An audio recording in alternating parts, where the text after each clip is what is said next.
Hello, Dr. Les. How are you? Rav, how are you? Baruch Hashem, how are you? It's going to go. No, Baruch Hashem, all good. Wishing you it's going to be a Chodesh Tov and a Shavua Tov. Shavua Tov Umvorach, please God. Tomorrow night is Rosh Chodesh. As you mentioned, please God, yeah? Yeah. I see that you're wearing already jersey. That means that it's cold in Jerusalem. It was raining here. And how's it in Joburg? In Joburg is hot. It's very nice. You know, sunny Joburg and hot. Very, very hot. Wow. Hello, Rob. Hello, Mark. Hello, Ivan. Hello, Rob? Gabriel. Who's else with us? Ivan, how are you? Hello, everyone. Tell us about Israel for a few minutes, and then we continue. Right, so, thank God it's getting back to semi-normal again. So people are, more shops are opening. And, and the mood is getting better. Bezrat Hashem. So we, people are, it's hard. It's been a very hard journey, this. It's been exceptionally hard. But, Bezrat Hashem, things are getting better. Please God. Please God. Yeah, it's a very tough journey for everyone all over the world. Yeah. Okay, what time we're going to start the show?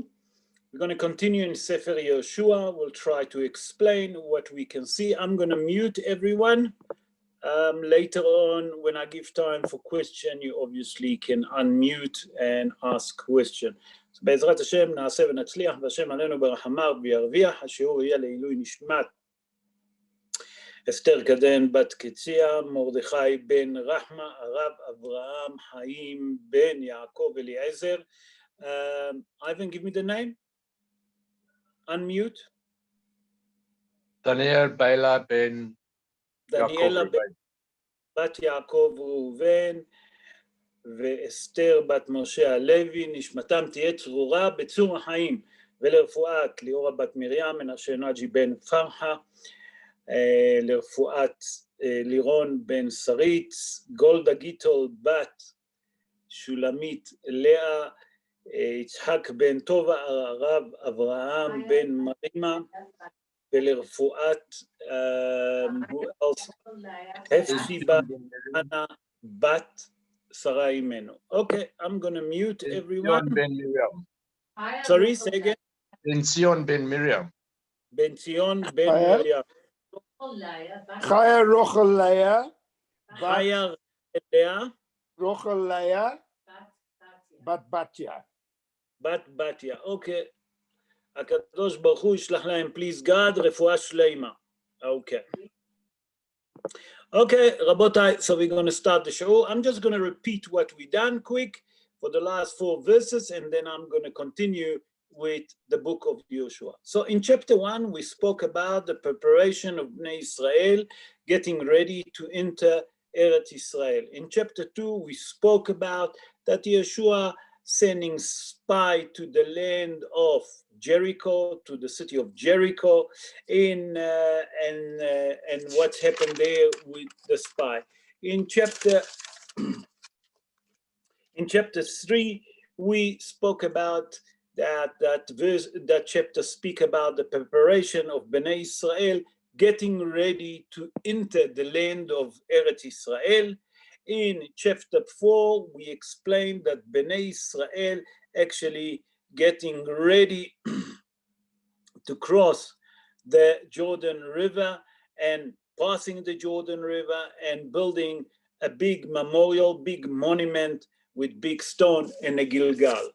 And now we're going to start in chapter 5. And chapter 5, a matter of fact, speak about the Brit Milah that Yehoshuah do for 3 days. Yehoshuah doing for 3 days circumcision for all of those Jewish people that didn't have Brit Milah while they was in a wilderness, because the decree was on the people from the age of 20 to the age of 60. Now we have to understand that was people below the age of 20 that have Brit Milah in Egypt, or that they was younger, and they didn't been punished to be killed on the wilderness. So therefore, they didn't have to have Brit Milah. But all of those that die in the wilderness during the time of the 40 years, those that born in the wilderness was not allowed to have Brit Milah. Why? Because it wasn't a journey. That was a decree. And if you're on a journey and you're in the wilderness, you don't have to do Brit Milah. But now, in chapter 5, we'll see that Yehoshuah ben Nun, a matter of fact, for 3 days, doing Brit Milah to the Jewish people. Not only that, Yehoshuah ben Nun prepared the Jewish people to do Korban Pesach. That means to sacrifice the Passover, and also prepare them to Korban Omer, to eat from Korban Omer. And then it's also, we see that the angel revealed to Yehoshuah ben Nun will explain who's the angel. So בעזרת השם נעשה ונצליח והשם עלינו ברחמיו ירוויח.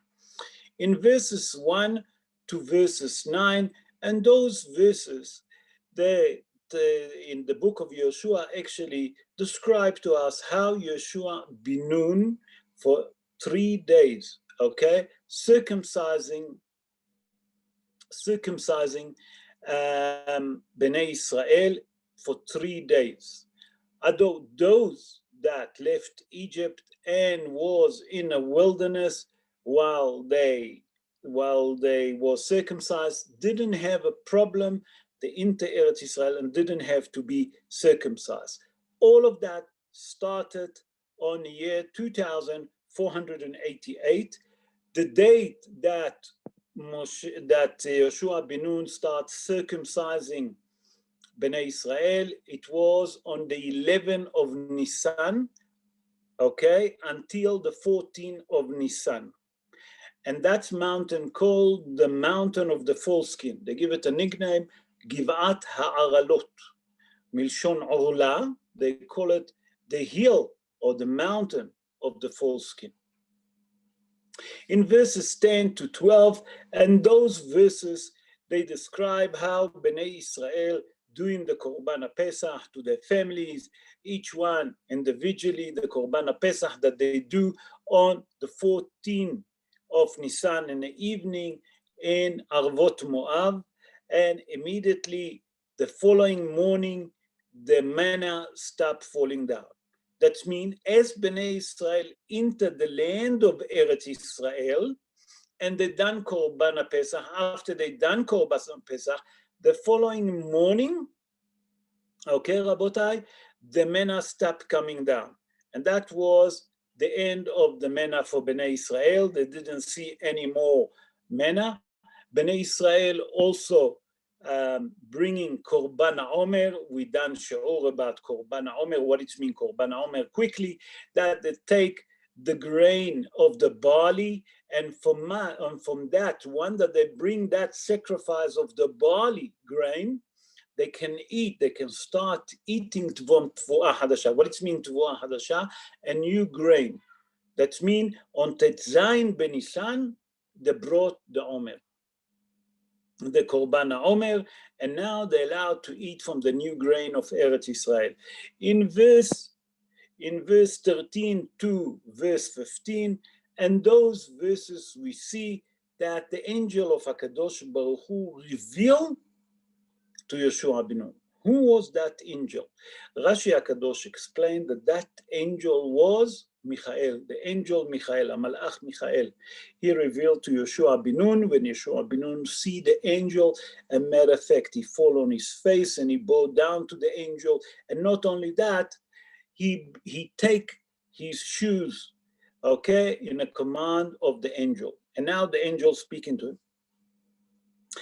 In chapter 6, here we see that something very interesting, that the Jewish people now getting ready to surround and to circle the wall of Jericho. Okay, what's happened in chapter 6? In verses 1 to 20, here HaKadosh Baruch Hu command Yehoshuah ben Nun to circle the city of Jericho for 6 days, okay, with 7 priests that will take in the hand the shofar. Each priest take one shofar, okay, but they're not blowing the shofarot. That means that they don't blow the shofar. Every day they circulate the city of Jericho one time with not blowing.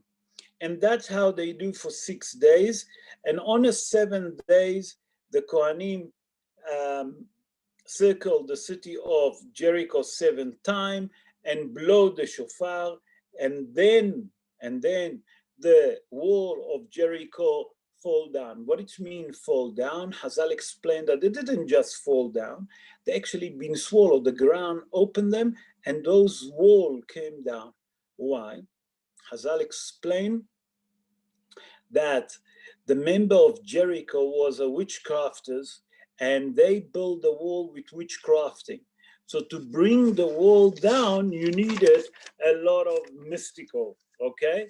A lot of davening, a lot of mystical praying until that wall came down. Also, Akadosh Baruch Hu command Yehoshuah bin Nun that Bnei Israel should not take from the spoil. They're not allowed to touch the spoil, and we'll see why. In verse 20 to 27, the Tanakh, the book of Yehoshuah, explained to us how those walls came down, okay, after blowing of the shofar, except one wall, the wall that was where the house of Rahav, her house, we explained, that was part of the wall of Jericho, and that's how she let the two spies down with a rope from her window down to escape. So the wall that was part of the house of Rahav stay, okay, but the rest of the wall of Jericho falling down.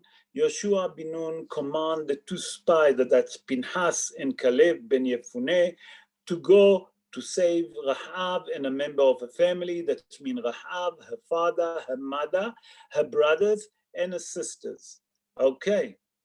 Why? Because Bnei Israel now conquering the city of Jericho, and the promise was that no harm will happen to them, and that's what Yehoshuah bin Nun asked Caleb and Pinhas to fulfill their promise. It was on a Saturday when the wall of Jericho came down. Therefore, Bnei Israel been commanded not to touch from the spoil, okay, and not to benefit. What did they done? The order was that they should collect the gold, the silver, the copper, the steel, all of those they have to collect and to bring it to the house of God, to use it to maintain the house of God. And Yehoshuah bin Nun on those verses towards the end curse the person that's going to build the city of Jericho or any other city, and they're going to call it Jericho, okay? It doesn't make a difference where is it, and it's all in the merit of the big memory and the big miracle that happened, that the wall of Jericho fell down, that means being swallowed down into the ground, to publicize the miracle of conquering of Jericho. After the conquering of the city of Jericho, Yehoshuah bin Nun take Rahav, he converted her and he married her. And she given him a birth to only girls. That means Yehoshuah and Rahav have only girls, no boy. But Hazal tell us in the Gemara in Masechet Megillah, page 14, folio 2, there Hazal tell us that from the offspring of Yehoshuah and Rahav, listen to that, Rabotai, came priest and prophet. Amongst them, it's the famous prophets is Yirmiyah and Yeheskel ben Buzi, the prophet Yeheskel ben Buzi. In the Mefarshim, there is a mahloket. Who was Rahav before Bnei Israel conquer the city of Jericho? There is a different opinion, because according to Rashi in chapter 2, verse 11, Rashi said that she was a harlot. Ado, Rashi bring the Targum Yonatan. Targum Yonatan explained not at all. She wasn't a zona. Zona is a harlot. Targum Yonatan explains שהייתה מוכרת מזונות. What it mean הייתה מוכרת מזונות? That she used to sell food. Okay? There is a different opinion. That, a matter of fact, that Rahav Heveim, a small motel. So there's three different opinions. There's one opinion that Rashi bring that she was a harlot, and he bring that opinion from the Gemara in Masechet Zvahim in page 116, folio 2. There Hazal Espei explained that a matter of fact Rahav was a zona, that means a harlot. Ado, the Targum Yonatan, and Ado of the Mefarshim explain it differently, and they say that she wasn't. One said that she was selling food, the other opinion that she had a motel. Okay, now we're going to move to chapter 7 to understand what's happening in chapter 7. In chapter 7, on Sefer Yehoshuah, the books actually tell us how Achan, we'll see who was Achan just now, that he took from the spoil, and how come that the Jewish people lose the first war against the Ai, the city of the Ai. So in verses 1 to verse 5, and those verses, it's been described how Achan took from the spoiled from the city of Jericho, and after that, Yehoshuah sent spies to the city of the Ai, and to look if he can conquer it. By the way, the city of the Ai was east to Bet El, and the spy come and report to him that it's very easy to conquer her. As a matter of fact, we don't need all the Bnei Israel soldier to come to conquer that city. It's enough if we'll take only 3,000 soldiers, we can conquer that city. Okay, and while Bnei Israel going to conquer those 3,000 men, these 3,000 soldiers that going to conquer the city of the Ai, a matter of fact, not that they can conquer it, they're not only that they didn't manage to conquer it, 36 soldiers died from Bnei Israel, and the rest of the soldier flooding back to the tent of Israel. That means running away. And verses 6 to verses 9, Yehoshuah bin Nun davening to HaKadosh Baruch Hu, tearing his clothes, him and the elderly of Bnei Israel, and putting ash and dust on their head, and asking HaKadosh Baruch Hu, how come that Bnei Israel lost the war, okay, against the Ai, the member of the city of the Ai. In verses 10 to verse 23, and those verses, HaKadosh Baruch Hu told Yehoshuah bin Nun that certain people from Bnei Israel actually took from the spoil. Yehoshuah bin Nun commanded the Jewish people to get holy, and the following morning he put the head of the tribe in the front of the Urim and Tumim. What it means, Urim and Tumim? That was the breastplate that the Kohen Gadol used to carry, and each one of them standing in the front of the Kohen Gadol, and the Avnei HaHoshen. What it means, Avnei HaHoshen? The 12 stone, that was in each stone written the name of each tribe, okay, that when they stood in the front of it, the light came on. The light of those stones was bright, except one tribe, the tribe of Judah. And that's how Yehoshuah bin Nun realized that the problem is a matter of fact with the tribe of Judah, and he asked all the men of the tribe of Judah to come to pass in the front of the Urim and Tumim, okay, until they found out that who was the one that stole and took from the spoil. and they found that it was Achan ben Karmi ben Zavdi ben Zerah, that he took from the spoil of the city of Jericho. Yehoshuah bin Nun asked him to confess, and Achan confessed, and he explained where he buried the spoil. Immediately Yehoshuah bin Nun sent angels. The book says angel, and why angel? Why not normal human being? And Rashi HaKadosh and the Mefarshim, if I'm not mistaken, also the Radak, Rabbi David Kemhi explained that why did he send angels? Immediately to find the spoil that was under the tent of Achan. And why is that? So that member of the city, or the member of the tribe of Yehuda, not going to run and take the spoil and throw it away. So what happened? Immediately the angels gone and found all the spoil that Achan took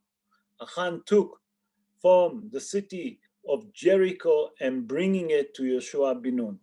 In verses 23 to 26, and those verses, it's described how Yehoshuah bin Nun take the spoil that Achan stole, and Achan himself, his son, his daughter, and all of his belonging, and the flock that he had, to the valley of Achor, and Bnei Israel marching after them. The punishment of Achan was that he been stoned, him, his ox, and his donkey. Okay, and after that they buried Achan in the valley of, after they stoned him, they buried Achan in a valley of Achor. After that, Akadosh Baruch Hu, the anger of Akadosh Baruch Hu been disappear from Bnei Israel. The final chapter that we're going to speak now, it's going to be chapter 8. And here in chapter 8, the book speak about the conquering again the city of the eye, building the altars, okay, writing the entire Torah on a big stone that we mentioned earlier in a previous shiur, and reading the blessing and the curses on a mount in Har Gerizim and in Har Eval, the mountain of Gerizim and the mountain of Har Eval. So in verses 1 to verses 13, here we see that HaKadosh Baruch Hu tell Yehoshuah bin Nun to prepare himself to go to the war against the city of the eye. And he promised him that he will help him to conquer the city of the eye, but he commanded him to do what he done to the king of Jericho, he must do to the king of the eye. Okay, Yehoshuah bin Nun choose 30,000 soldiers, Giborei Milchama. What it means, Giborei Milchama? Special forces, what we call it. Okay, and he commanded them to go to a war against the city of the eye. But now we see that Yehoshuah bin Nun wasn't just a normal leader. Yehoshuah bin Nun was a special chief of staff. He was a strategist, he was a war strategist. He designed the war. What is he design? Listen to that. He told those members, that those 30,000 soldiers, to go and surround the city and to hide. That means that they're going to do an ambush on a city of the eye. And how they're going to do it? Listen to that. He told those 30,000 that no one must see them. They will be close to the city without no one seeing them. While him and the children of Israel are going to march forward towards the king, the city of the eye. Okay? And then we'll see that what's going to happen. In verses 14 to verses 29, And those verses, it's described how Yehoshuah bin Nun and the rest of Bnei Israel walking towards the city of the Ai.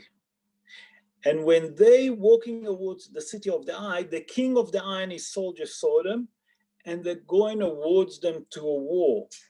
In the meantime, Yehoshuah bin Nun lifted up his spears, and that was the sign that they must, and he pointed against the city of the Ai.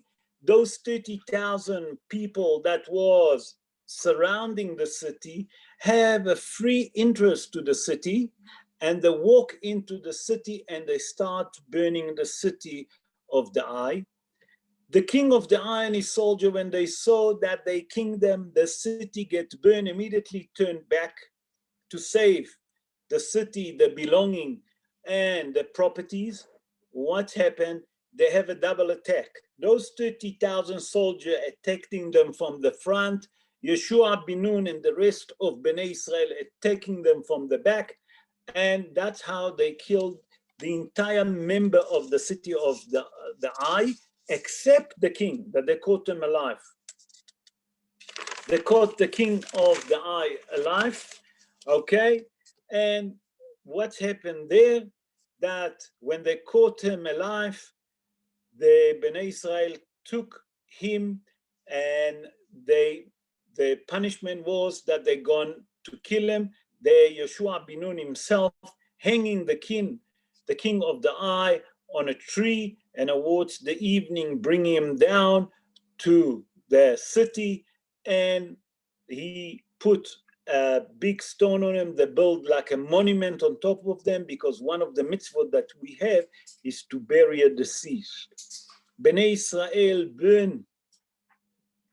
burned the city, but the animal and the possession that they took from the city, they can take from themselves. In verses 30 to 32, Yehoshuah bin Nun built the altars in Har Eval and bringing sacrifice to HaKadosh Baruch Hu. Yehoshuah bin Nun write on the big stone that we mentioned, write the entire Torah on those big stone, as Moshe Rabbeinu commanded them in the 5 books of Moses. In verses 33 to verses 35, and those verses, it describe how the priest, the Levite that carry the ark, okay, and half of Bnei Israel standing up on Har Gerizim, while the other half of Bnei Israel standing on Har Eval, and Yehoshuah bin Nun read the curses and the blessing that been mentioned in our Holy Torah as Moshe Rabbeinu commanded him. That's basically what happened in those 4 chapters. Please God, we'll continue next Sunday with the rest of the 4 chapters. I would like to give you a time now if you have any question, so please unmute yourself and you can ask a question regarding the situation. Yes, who want to ask? Hello? It's Yes. Anthony. Hello, How come it's not clear what Rachav used to do? There's a machloket. How come there's a machloket that we don't know for sure what she actually did? Because some of the sages wanted to, how would I say it, wanted to describe her in a positive way, okay? Hazal wanted to describe her in a positive way. Although other opinions, like as I mentioned in the Gemara in Masechet Zvachim, in Kuf Tet Zayin 160 folio 2, there Hazal explained that she was a different person.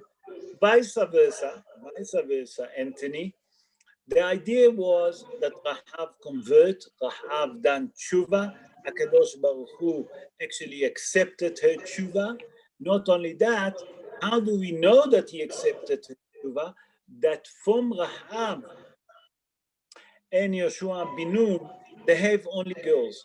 Those girls brought later on offspring, children that become priests and become prophets. So vice versa, it make a difference. She done a tshuva, she done a pure tshuva, and Yehoshuah bin Nun took her. But if you want on a higher level to understand, don't mind explaining, Yehoshuah bin Nun, when Bnei Israel sinned,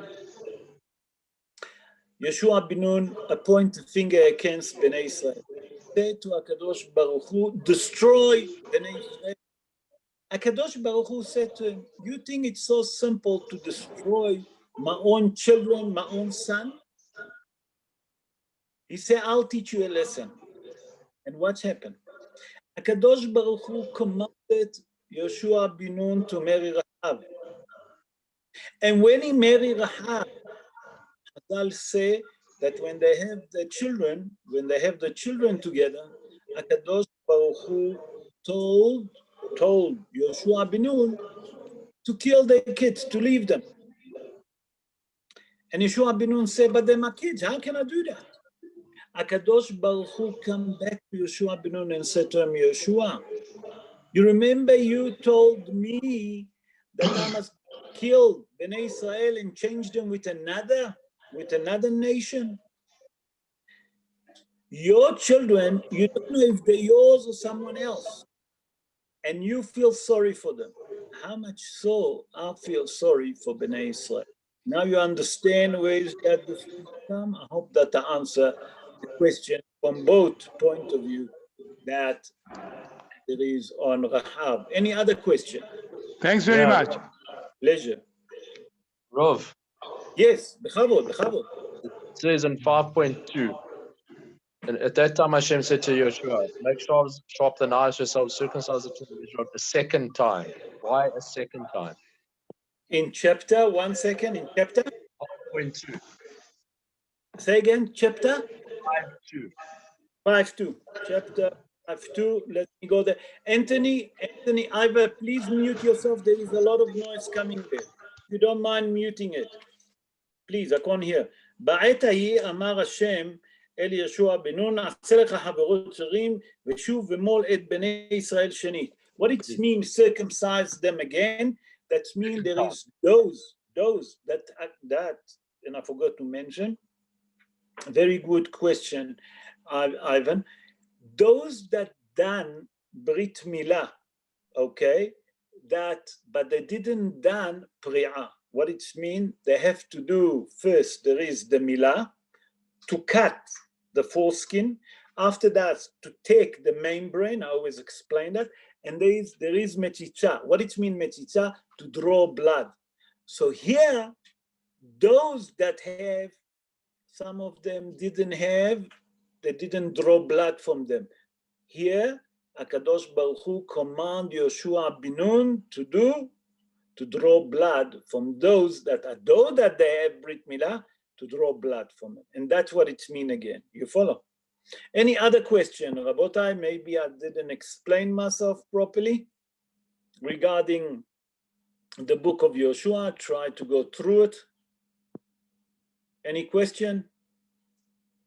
No. I see that there is no question. Okay, Rabotai. So I'll take the opportunity to wish you all a good evening. Look after yourself. Keep well. Keep safe. Dr. Leis, keep warm. Look after yourself. Enjoy the winter in Eretz Israel. Just keep yourself warm. Keep yourself safe. And Be'ezrat Hashem, we'll meet again in this coming Thursday on a shiur on Parashat HaShavua, Be'ezrat Hashem. Wish you all a good night and a good evening. All the best. All the best, Rav. Thank you very much. Pleasure. Hope you enjoy it all. We'll be in touch. Thank you. Ciao, Good ciao. night. Bye, everyone. Ciao. All the best. Bye. Thank you.